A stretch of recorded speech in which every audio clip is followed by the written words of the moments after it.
masih di dalam seri khotbah tentang pengabdianku hanya kepada Tuhan. Pengabdianku kepada Tuhan. 2 minggu berturut-turut kita telah diajar mengenai pengabdian kepada Tuhan. Minggu pertama adalah dasar mengapa kita harus mengabdi kepada Tuhan, yaitu karena kemurahan Tuhan dan juga karena kita telah dibangkitkan bersama Kristus dan kita harus sepadan dengan panggilan Tuhan. Lalu minggu lalu Tuhan mengajar kita bahwa pengabdian itu berkaitan dengan penyerahan anggota tubuh kita kepada senjata kebenaran.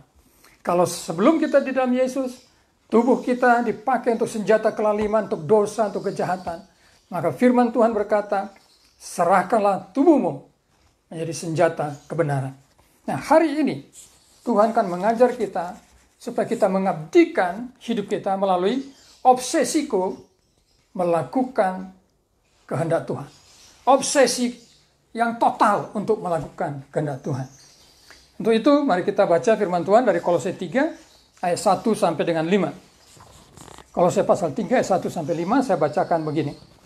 Karena itu kalau kamu dibangkitkan bersama dengan Kristus, carilah perkara yang di atas, di mana Kristus ada, duduk di sebelah kanan Allah. Pikirkanlah perkara yang di atas, bukan yang di bumi. Sebab kamu telah mati dan hidupmu tersembunyi bersama dengan Kristus di dalam Allah. Apabila Kristus yang adalah hidup kita menyatakan diri kelak, kamu pun akan menyatakan diri bersama dengan Dia dalam kemuliaan. Amin. Ayat 5. Karena itu matikanlah dalam dirimu segala sesuatu yang duniawi, yaitu percabulan, kenajisan, hawa nafsu, nafsu jahat, dan juga keserakahan yang sama dengan penyembahan berhala. Jemaat yang dikasihi Tuhan dan sahabat-sahabat Facebook di mana saja berada, apa sih itu obsesi? Saudara-saudara, saya coba bacakan pengertian obsesi dari 2 pandangan di luar Alkitab yang berkata begini. Menurut Kamus Besar Bahasa Indonesia, obsesi itu adalah sebuah gangguan jiwa berupa pikiran yang selalu menggoda seseorang dan sangat sukar dihilangkan. Nah, jadi sebuah godaan dalam pikiran seseorang yang terus membuat dia terobsesi untuk melakukan sesuatu apa yang mengganggu pikirannya itu, saudara-saudara. Lalu dicontohkan seperti orang-orang Eropa, seperti zaman Columbus, bagaimana Columbus itu menjadi seorang yang sangat terobsesi untuk menemukan benua baru. Nah, jadi untuk menemukan benua baru itu dia begitu didorong oleh sebuah keinginan yang kuat, dia mengorbankan apa saja untuk penjelajahan itu.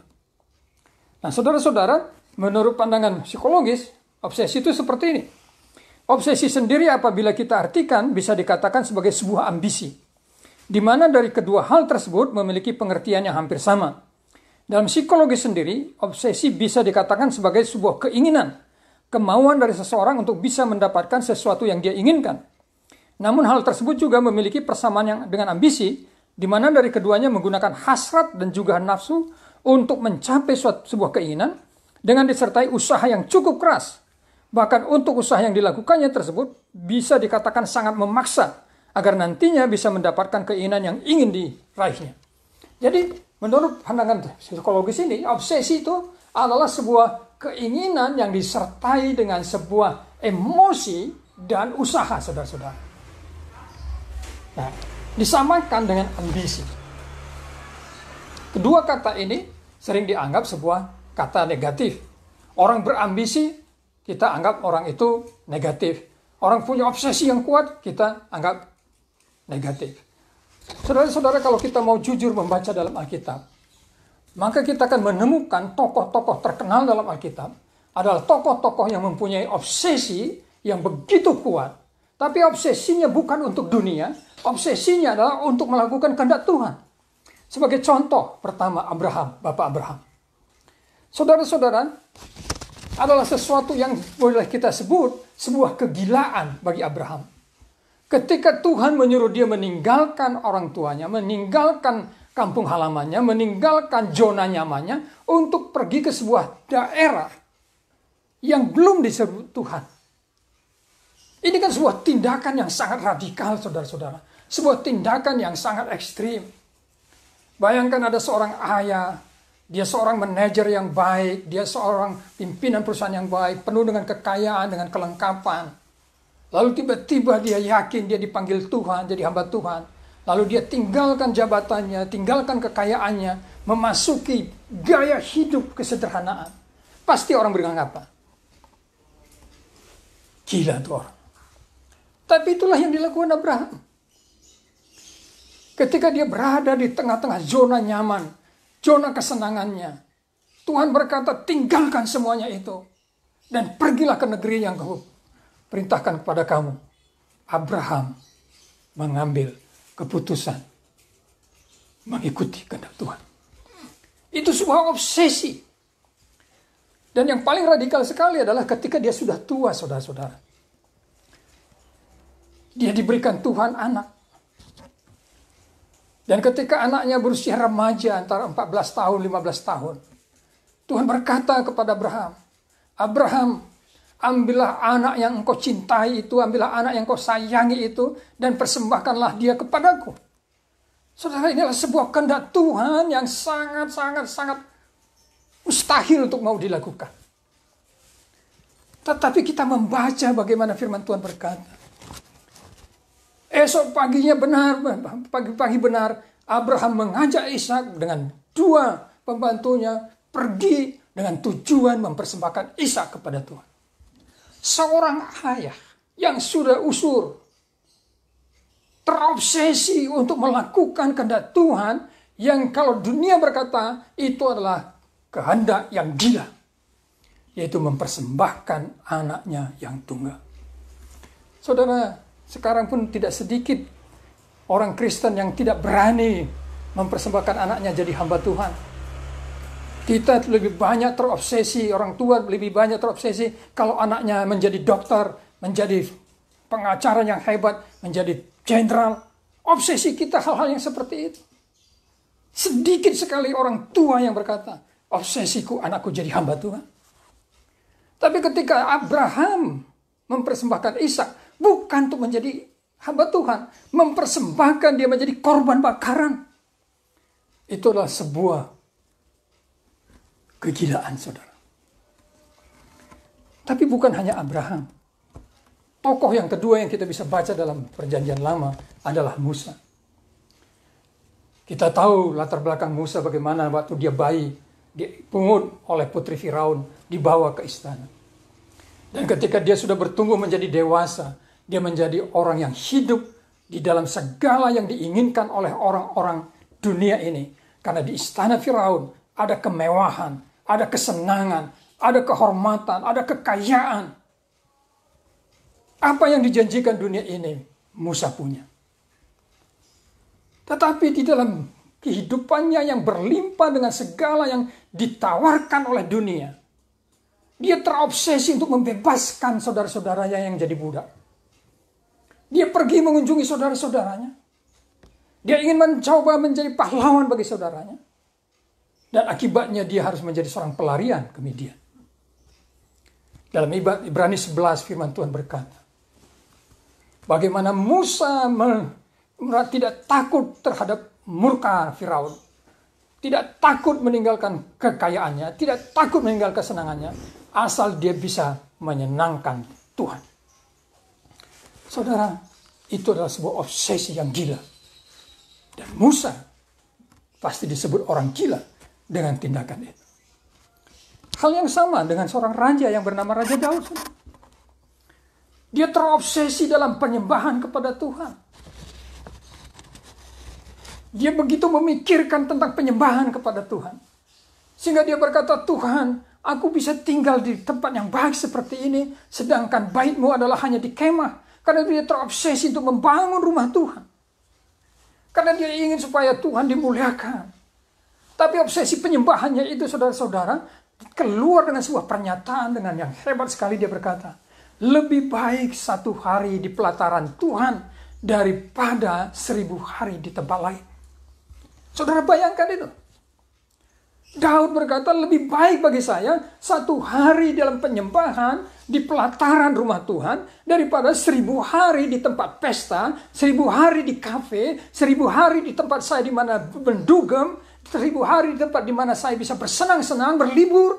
Dia bilang, lebih baik 1 hari di hadirat Tuhan. Itu obsesi. Pasti orang-orang dunia berkata itu gila. Saudara-saudara, mengambil ibadah waktu 1 jam aja seperti ini tidak mudah, saudara-saudara. Banyak orang lebih senang menjadi penonton daripada beribadah.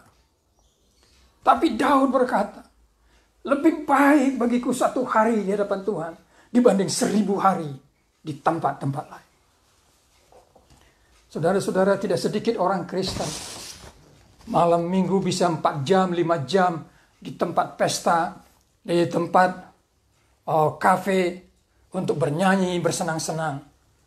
Tetapi hari Minggu beribadah 1 jam sudah bosan. Obsesinya berbeda.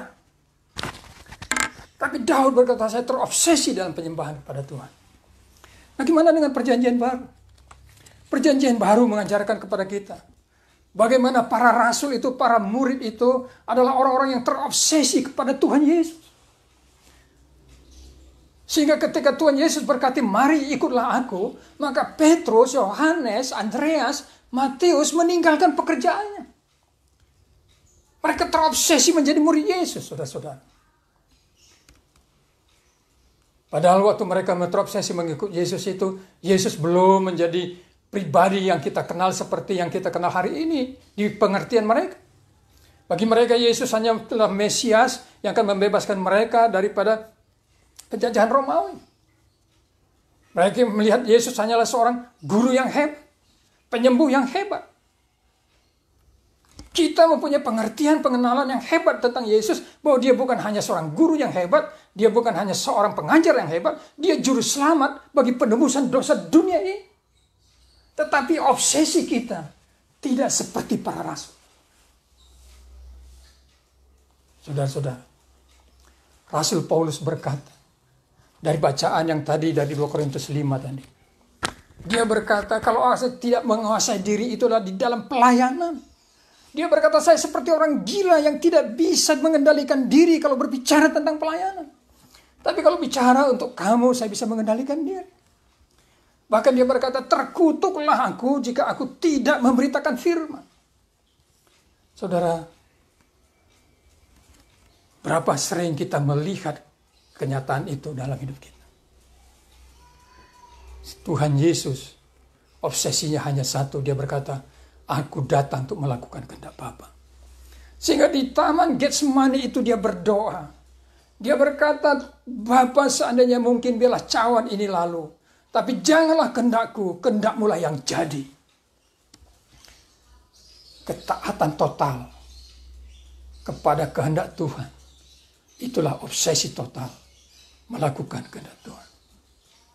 Saudara-saudara yang dikasihi Tuhan, saya dikirimi oleh seorang teman, Pak Victor Liu, sebuah kutipan di WA Group, alumni kami. Kutipan itu berbunyi seperti ini, yaitu kutipan dari seorang penulis terkenal, C.S. Lewis, yang terjemahannya seperti ini. Tuhan dapatkan bahwa keinginan kita untuk melakukan kehendak Allah terlalu lemah. Kita tidak kuat, keinginan kita melakukan kehendak Tuhan tidak kuat. Sangat lemah. Kita adalah makhluk yang mendua hati. Kita mudah terbodohi, terpikat dengan kemuliaan dunia, kenikmatan seks, dan ambisi-ambisi pribadi. Ketika tawaran sukacita kekal diberikan, kita seperti anak kecil yang menolaknya. Kita lebih terpikat dengan mainan kita. Kita tidak berpikir bahwa sukacita kekal itu jauh lebih baik daripada mainan yang kita pegang. Dia mengakhiri dengan berkata, kita tidak mengerti bahwa kehendak Tuhan itu jauh lebih baik daripada kehendak dunia ini.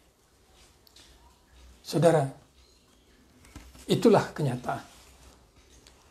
Di dalam diri kita ini, kita lebih kuat memiliki obsesi, kecenderungan, desire, hasrat untuk memuaskan dunia ini daripada memuaskan Tuhan.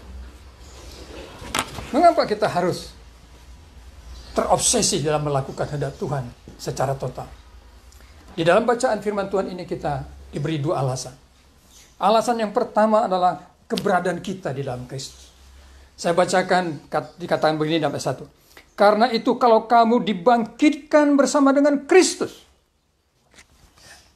Kalau kamu dibangkitkan bersama dengan Kristus. Lalu dikatakan di dalam ayat 3. Sebab kamu telah mati dan hidupmu tersembunyi bersama dengan Kristus. Lalu ayat 4. Apabila Kristus yang adalah hidup kita. Jadi kalau kita berkata saya adalah orang yang sudah dibangkitkan bersama Kristus, mati bersama Kristus, saya tersembunyi dalam Kristus dan Kristus adalah hidup saya. Maka seharusnya obsesi itu menjadi obsesi hidup melakukan kehendak Yesus. Lalu alasan yang kedua dikatakan dalam ayat 4 bagian B, saudara-saudara. Yaitu di mana dikatakan, apabila Kristus yang adalah hidup kita menyatakan diri kelak, kamu pun akan menyatakan diri bersama dengan Dia dalam kemuliaan. Menyatakan diri bersama dengan Dia dalam kemuliaan. Artinya Tuhan mau berkata begini. Seharusnya obsesimu adalah obsesi melakukan kehendak Kristus. Karena engkau ada bersama di dalam Kristus. Bahkan Kristus itu adalah hidupmu. Dan nanti hidupmu akan diakhiri bersama dengan Kristus. Diakhiri bersama dengan Dia di dalam kemuliaan. Saudara-saudara, hidup orang Kristen itu bersama dengan Kristus, dimulai di dalam Kristus, dijalani bersama Kristus, diakhiri bersama dalam kemuliaan bersama Kristus. Nah, di mana dikatakan dalam bagian ini kita harus terobsesi kepada Tuhan? Di dalam ayat 1 dikatakan begini, saudara. Karena itu kalau kamu dibangkitkan bersama dengan Kristus, carilah perkara yang di atas, di mana Kristus ada, duduk di sebelah kanan Allah. Kata carilah, ya. Kata carilah, itu dalam bahasa aslinya CTO, yang menegaskan di dalam bahasa Inggris terjemahan King James berkata begini, set your heart on things above. Ya, jadi tetapkan hatimu, ya, atur hatimu, kelola hatimu. Jadi mengelola sebuah hati untuk ditetapkan hanya untuk memikirkan apa yang menjadi berkenan di hadapan Kristus. Lalu yang kedua di dalam ayat 2 dikatakan seperti ini. Pikirkanlah perkara yang di atas, bukan yang di bumi. Proneo. Set you affection. Nah, saudara, kalau yang pertama itu kita harus menetapkan hati kita. Yang kedua affection. Dalam obsesi itu, kognitif dan affection itu berjalan bersama-sama, saudara. Jadi Tuhan berkata, mari tetapkan hatimu, kelola hatimu, obsesimu itu, baik secara kognitif maupun secara afeksi, perasaanmu dan pengetahuanmu, mari lakukan itu. Pikirkanlah apa yang di atas. Saudara-saudara, ini bicara tentang memikirkan yang terbaik di antara yang terbaik. Itu artinya gimana aplikasinya? Yang pertama aplikasinya di dalam ayat 5. Karena itu matikanlah dalam dirimu segala sesuatu yang duniawi. Matikanlah dalam dirimu segala sesuatu yang duniawi. Nah, apa yang duniawi itu, saudara? 1 Yohanes mengajarkan kepada kita tentang yang duniawi. Ya, mari coba kita lihat firman Tuhan dalam 1 Yohanes. Bagaimana 1 Yohanes pasal 2.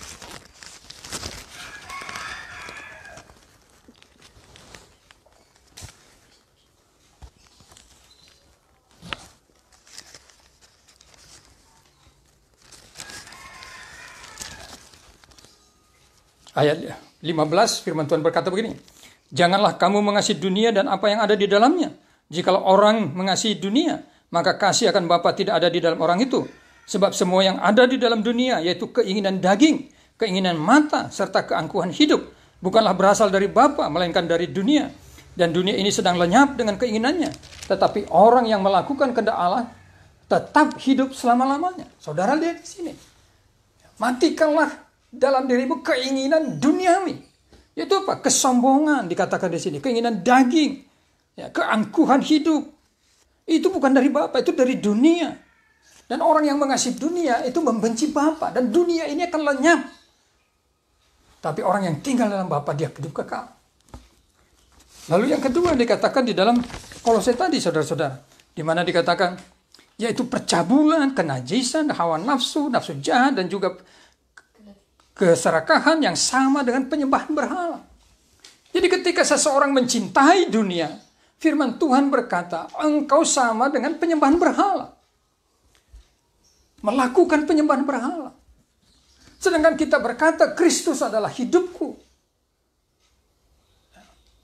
Dan aku akan dimuliakan bersama dengan Kristus ketika dia menyatakan diri.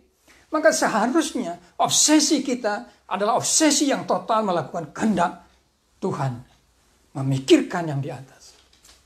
Itu berarti maksudnya begini, saudara. Kalau saudara punya keluarga, ya, lihatlah prinsip-prinsip pernikahanmu di dalam ketetapan Tuhan.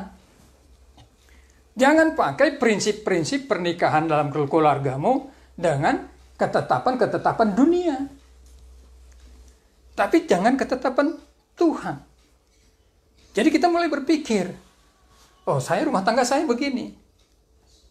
Nah menurut Tuhan bagaimana sebenarnya rumah tangga saya? Saudara. Atau soal keuangan. Nah, saudara punya penghasilan. Saudara berkata penghasilan saya sedikit. Coba lihat dari Tuhan. Bagaimana penghasilan yang sedikit ini dikelolanya? Tuhan berkata dia cukup mencukupinya. Jadi kita taati Tuhan.